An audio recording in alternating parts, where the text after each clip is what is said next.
जैसे जैसे वे जमा तलछट को रगड़ते गए, दीवारों पर उरेकी गई विभिन्न आकृतियां उभरने लगी। यह दर्शाते हुए कि यह एक लंबे समय से खोया हुआ मंदिर हो सकता था, जिसमें ईश्वरीय आकृतियां और पौराणिक जीव हर जगह उकेरे गए हों। वे आकृतियां अन्य किसी की नहीं, अपितु विष्णु अवतारों की थी।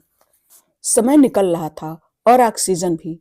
जहां परमल के हाथ लुप्त टुकड़े को लगाने के उचित स्थान की खोज में दीवारों पर काम कर रहे थे, एलएसटी ने एक वास्तविक नेत्र की एक झलक पकड़ी, जिसने परमल के हाथ से पूछे जाने पर अपनी पलक झपकाई। परमल, मुझे लगता है कि मैंने उस नेत्र को झपकते देखा। क्या? तुम्हारी आवाज कट रही है। मैं तुम्हें स्पष्ट रूप से सुन नहीं सकता। दीवार में कुछ जीवित है। परमल अभी भी एलएसटी की बातें नहीं सुन सका, परंतु नागेंद्र उसकी बातों को समझ गया और तेजी से परमल की ओर बढ़ा। परमल अभी भी दीवार को रगड़ रहा था और एलएसटी को सुनने का प्रयास कर रहा था, इस बात से अनभिज्ञ कि उस पर एक विशालकाय कछुए का आक्रमण होने वाला था, जिसका मुख और देह दीवार पर उत्कीर्ण आकृति के समान थे। जैसे ही परमल पीछे मुड़ा, उसने देखा कि कछुआ अपने खुले हुए जबड़े के साथ उसकी ओर आगे बढ़ रहा था, एक ही बार में उसके मुख को कुचलने के लिए सज्ज। अपने भारी गोताखोर सूट के कारण परमल शीघ्र पीछे नहीं हट सका। कछुआ पूरी तरह से शैवाल की मोटी परतों में लिपटा हुआ था, यह सिद्ध करते हुए कि वह अब तक सदैव दीवार में जमकर कुएं की रखवाली कर रहा था। परमल को अपनी मृत्यु निश्चित लग रही थी, परंतु आश्चर्य, कछुआ आगे नहीं बढ़ा और उसके मुख से थोड़े ही अंतर पर रुक गया। परमल ने जोर से श्वास लिया और उसके हृदय की धड़कन तेज हो गई। उसने कछुए से दूरी बनाने के अवसर का उपयोग किया। तभी उसने नागेंद्र को कछुए को उसके पिछले सिरे पर खोल से पकड़े हुए देखा। उसने देखा कि कछुआ कितना विशाल था, जैसा उसने पहले कभी नहीं देखा था। नागेंद्र ने परमल की रक्षा की थी। पत्थर का नक्काशीदार टुकड़ा नागेंद्र की पकड़ से गिरकर कुएं की सतह पर कीचड़ में जा गिरा। कछुए के स्वयं को मुक्त कराने के भारी प्रयासों के कारण नरम रेत में वह टुकड़ा अदृश्य होने वाला था। परमल की दृष्टि उस पर पड़ी और उसने त्वरित उस टुकड़े को अपने हाथों में ले लिया। तभी उसे दीवार में एक सुरंग मिली, जिससे कछुआ बाहर निकला था। परमल, सुरंग के भीतर जाओ, उस टुकड़े का स्थान वहां हो सकता है। जो भी रास्ते में आए उसे मार डालो, जाओ, एलएसटी चिल्लाई। परमल ने नागेंद्र की ओर देखा, जो कछुए को व्यस्त रख रहा था और एक छुरा निकाल लिया था, परंतु उससे पूर्व कि वह तैर पाता, एक और उतना ही विशाल कछुआ परमल पर आक्रमण करने वाला था। नागेंद्र ने अपना लंबा व नुकीला खंजर निकाला और खोल से बाहर निकलने वाले उसके सबसे निर्बल भाग, उसकी गर्दन को काट डाला। मरते हुए कछुए को देख दूसरा कछुआ आक्रमण की नीयत से नागेंद्र की ओर बढ़ने लगा। परमल ने कछुए के नेत्रों पर ध्यान दिया, जिसमें उसे पीड़ा और संकट के उपरांत कुछ भी नहीं दिखा। हर प्राणी के नेत्र बहुत कुछ कहते हैं। चूंकि परमल मूल रूप से सर्पों के एक कबीले से संबंधित था, वह प्राणियों के नेत्रों को भली भांति पढ़ सकता था। उसने अनुभव किया कि वे दोनों एक जोड़ी थे। परमल, जाओ। परमल लंबी सुरंग में तैर गया। जैसे ही वह टुकड़े को लगाने के लिए उचित स्थान की खोज में आगे बढ़ा, उसे एक छोटा कछुआ मिला, जो भयभीत और अकेला लग रहा था। परमल को यह समझने में देर नहीं लगी कि नागेंद्र उसके माता पिता की हत्या कर रहा था। एसटी ने भी कछुए के शिशु को देखा, जो पृथ्वी पर नियमित आकार के वयस्क कछुओं से बड़ा था। परमल बता सकता था कि वह अभी केवल एक बालक था। एलएसटी ने कहा, तुम्हारे लिए आदेश इसे मारने के हैं। कछुए को घेर लिया गया था और उसके पास छिपने या बचने का कोई स्थान नहीं था। परमल ने उसके नेत्रों में भय देखा और अपने अजन्मे शिशु का विचार किए बिना नहीं रह सका। उसने आदेशों की अवहेलना करने का निर्णय लिया और इसके उपरांत नागेंद्र की दृष्टि से उसे सुरक्षित करते हुए उसके सामने एक बड़ी चट्टान ले जाकर कछुए को छिपा दिया।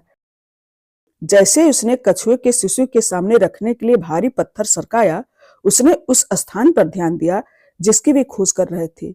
वह स्थान वास्तव में चट्टान पर था, न कि किसी दीवार पर। इतने समय से वे गलत स्थान पर चाबी खोज रहे थे। परमल ने विचार किया कि हो सकता है दया भाव ही इस स्थान को खोजने की कुंजी थी। यदि वह दयालु नहीं होता तो वह विशालकाय कछुए के शिशु के प्राण बचाने के लिए चट्टान को कभी नहीं हिलाता, जिसने कुछ समय पहले अपने माता पिता को खोया था। उसने लुप्त टुकड़े को चट्टान पर लगा दिया और बाहरी दीवार पर नागेंद्र के लिए एक द्वार खुल गया। पानी की तीव्रता से द्वार में घुसने से नागेंद्र भी भीतर घुस गया। शीघ्र ही द्वार अपने आप बंद हो गया और सभी तारों एवं कनेक्टरों को काट दिया। सौभाग्य से हेलमेट के ऊपर लगा कैमरा और उसके अंदर का माइक्रोफोन वायरलेस था, इसलिए एलएसडी अभी भी नागेंद्र को देख व सुन सकती थी। परमल सुरंग से बाहर आया और दोनों कछुओं को, मृत्यु तथा नागेंद्र को अदृश्य पाया। एलएसडी अब दो भिन्न मॉनिटरों पर दो भिन्न दृश्य देख सकती थी। एक पर था नागेंद्र और दूसरे पर था परिमल, दोनों एक ही गहराई पर परंतु भिन्न परिवेश में। परिमल की दृष्टि में दो मृत कछुए थी, उसके पीछे एक सुरंग थी और जलमग्न कुएं के मुहाने पर धूप की किरणें आ रही थी। वह इधर उधर देख रहा था, नागेंद्र को ढूंढती हुई, जो दूसरी ओर था, एक मार्ग से नीचे जा रहा था और केवल एलएसडी उसे देख सकती थी। आश्चर्य से मार्ग रेगिस्तान के समान सूखा था, जिसके चारों ओर जल का कोई संकेत नहीं था। पर्याप्त रोशनी थी, परंतु वह केवल नागेंद्र के आसपास के स्थान को रोशन कर रही थी। उसके आगे और पीछे सब कुछ अंधेरे ने निगल लिया था। यह ऐसा था जैसे प्रकाश नागेंद्र पर केंद्रित था और उसकी गति के साथ चल रहा था। मार्ग चौड़ा, अनंत, क्षीण और धुंधला था। यह एक रिक्त गड्ढा था। एलएसडी देख सकती थी कि परमल का ऑक्सीजन केवल कुछ मिनट और चलेगा। परमल, नागेंद्र सुरक्षित है, परंतु तुम नहीं। तुम्हारा ऑक्सीजन स्तर तेजी से गिर रहा है, तुम्हें वहां से निकलने की आवश्यकता है। परमल सतह की ओर तैरने लगा। नागेंद्र मार्ग के अंत पर पहुंच गया था और ऑक्सीजन खत्म हो गई थी। उसने अपना मास्क उतारा और देखा कि सुरंग में ऑक्सीजन नहीं थी और ऑक्सीजन सिलेंडर भी खाली था। वह श्वास लेने हेतु हांफने लगा। देखते ही देखते नागेंद्र भूमि पर गिर पड़ा और स्थिर हो गया, जैसे मृत हो गया हो। एलएसडी ने नागेंद्र के महत्वपूर्ण संकेतों को देखा, जो उसे मृत घोषित कर रहे थे। यह किसी नश्वर के लिए जीवन का अंत होता, परंतु नागेंद्र कोई नश्वर नहीं था। कुछ ही क्षणों में उसने फिर से नेत्र खोले। वह अब सांस नहीं ले रहा था। मृत संजीवनी की पुस्तक ने उसे सिखाया था कि केवल चिरंजीवी ही इस शब्द की मांग कर सकते हैं और तभी वह प्रकट होगा। वह दृढ़ निश्चय के साथ खड़ा हुआ और बोला, मैं अमर हूं और मैं शब्द के प्रकट होने की मांग करता हूं। भाग्य ने उसका साथ दिया था, क्योंकि वह अब उनमें से एक था, नौवां चिरंजीवी, जो राक्षसों और उनकी सेनाओं को मुक्त करने वाला था, जिन्हें विष्णु के 9 अवतारों ने बंद कर रखा था। यह सेना वेदव्यास द्वारा ज्ञानगंज के अमरों को सुनाई गई भविष्यवाणी को पूरा करते हुए शेष 8 के विपरीत जाकर 9वें अमर का पालन करेगी। नागेंद्र की मांग पूरी की गई और 9वें अमर के लिए अगला शब्द प्रकट हुआ। तीव्र लौ नियंता अब नागेंद्र ने प्राप्त कर लिया था। इसके साथ द्वार खुल गया और ज्वालामुखी विस्फोट के समान एक विस्फोट हुआ।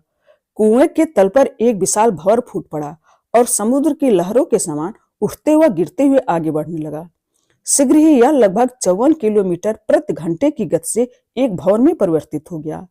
तेजी से उठती हुई लहरों के साथ सभी बाधाओं को तोड़ते हुए उसने जलमग्न द्वारका का जो कुछ भी शेष था उसे नष्ट कर दिया। शिखा से शिखा तक समुद्र में लोगों से छिपा हुआ था। इसके पश्चात वह तट की ओर बढ़ा।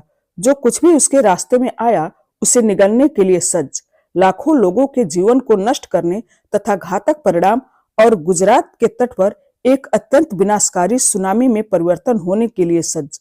कुछ ऐसा ही सहस्रों वर्ष पूर्व उस दिन हुआ था जब समुद्र ने द्वारका को सदैव के लिए निगल लिया था। परशुराम अश्वत्थामा और वेदव्यास को पुकारते हुए उनके पास दौड़ते हुए आए। उनके मुख पर झलकते भाव उन सहस्र व्यक्तियों के प्रति उनकी चिंता व्यक्त करने के लिए पर्याप्त थे, जो गुजरात के तट पर मृत्यु से केवल कुछ ही क्षण दूर थे। परशुराम को संदेह था कि सुनामी द्वारका के जल से निकली थी और उन्होंने कहा, यदि यह जल द्वारका के जल से उत्पन्न हुई है तो इसका सरल अर्थ है कि उनका शिकार अभी भी जारी है। परंतु कैसे? मैंने स्वयं नागेंद्र की हत्या की थी और मैं उसके सिर विहीन व मृत देह का साक्षी था। अश्वत्थामा ने विरोध किया। उसके मुख पर निश्चिंतता और भ्रम का मिश्रण स्पष्ट था। उत्तर वेदव्यास की ओर से आया, जो उनकी ओर बढ़ते और झिझकते हुए बोले, इन सबके पीछे शुक्राचार्य ही होंगे। मैंने सुना था शुक्राचार्य और नागेंद्र एक साथ काम कर रहे थे, परंतु मैंने इस पर ध्यान नहीं दिया क्योंकि नागेंद्र की मृत्यु हो गई थी। किंतु अब ऐसा प्रतीत होता है कि नागेंद्र ही उनके लिए काम करने वाला एकमात्र असुर नहीं है। वेदव्यास ने शुक्राचार्य और नागेंद्र की आवाज सुनने के पश्चात भी इस बात को समझने में असमर्थ होने पर खेद व्यक्त किया। नागेंद्र कभी भी अमरता के लिए मृत संजीवनी पुस्तकें नहीं खोज रहा था। अमरता तो केवल उपोत्पाद थी। वह शुक्राचार्य के लिए पुस्तकों के उन शब्दों के स्थान और उन्हें प्राप्त करने की प्रक्रिया चाहता था। मुझे उनकी रक्षा करने की आवश्यकता है, परशुराम ने तत्परता से कहा और क्षण भर में अदृश्य होने से पूर्व पहली बार ओम के समक्ष टेलीपोर्ट करने की अपनी शक्तियों का उपयोग किया। अमरों को अब पता लग गया था कि जलमग्न द्वारका से शब्द प्राप्त करने के पश्चात शुक्राचार्य अपनी योजना के एक कदम और निकट थे, परंतु जो उन्हें अभी तक नहीं पता था वह यह था कि डॉक्टर बन्ना के पास ओम का रक्त था और इस प्रकार नागेंद्र पुनः जीवित हो गया था। वह अब न केवल ओम के समान युवा और स्वस्थ था, अपितु उसके समान अमर भी था। अश्वत्थामा द्वारका के तट तक जाने हेतु परशुराम के पीछे पीछे चलने लगा, परंतु वेदव्यास ने उसे रोक दिया। यदि परशुराम तुम्हारी सहायता चाहते तो वे तुम्हें अपने साथ ले जाते। अश्वत्थामा ने वेदव्यास की ओर देखा। जब उन्होंने कहा, तुम वही हो जहां तुम्हें होना चाहिए। यदि तुम चाहते हो कि ओम परशुराम के निर्णयों पर विश्वास करे तो तुम्हें भी उन पर विश्वास करना होगा। ऐसे आश्वासन के पश्चात कोई तर्क शेष नहीं था, इसीलिए दोनों ओम की मूल कहानी सुनने उसके पास लौट आए। ओम को लगा कि वे परशुराम से उसे रूपकुंड जाने देने की अनुमति लेकर वापस आए थे। उन्होंने क्या कहा, उसने उत्सुकता से पूछा। अश्वत्थामा ने उत्तर दिया, ओम, हम तुम्हारा अनुरोध उनके समक्ष नहीं रख सके, परंतु वे शीघ्र ही वापस आएंगे। इस उत्तर से ओम व्याकुल हो गया और वेदव्यास को लगा कि वह तर्क कर सकता था, इसलिए इससे पूर्व कि ओम और कुछ कह पाता उन्होंने कहा, हमें तुम्हारे रूपकुंड जाने के पीछे परशुराम को एक वैध कारण बताना होगा। इसके लिए हमें यह जानना होगा कि तुम कौन हो और तुम वहां जाने हेतु इतने अधीर क्यों हो। कृपया हमें बताओ कि नागेंद्र से अलग होने के पश्चात क्या हुआ। तब उसका नाम नागेंद्र नहीं था। क्या अर्थ है, उसका नाम नागेंद्र नहीं था? इसका उत्तर देते हुए ओम ने आगे कहा, जब वह मेरी देह से भिन्न हो गया और मैं उसके सभी कर्मों से मुक्त हो गया तो उसे बंदी बना लिया गया, परंतु गांव वाले नहीं जानते थे कि उसके साथ क्या किया जाए। उस समय मृत्युदंड जैसी कोई अवधारणा नहीं थी, इसलिए उसे फांसी देना कोई विकल्प नहीं था। मुझे निर्देश दिया गया कि मैं उसके आसपास न रहूं, यहाँ तक कि उसे दूर से भी न देखूं, और मैं उससे कभी न मिलने के लिए सहमत हो गया। अंततः उन्होंने मुझे बताया कि उसे एक सूखे कुएं के भीतर ढक्कन से ढककर रखा गया था, जिसमें एक छिद्र था, और हर दिन वे उस छिद्र के माध्यम से कुछ सब्जियां, फल और अन्य भोज्य पदार्थ फेंकते थे, जो उसके लिए हवा एवं पानी का एकमात्र स्रोत भी था।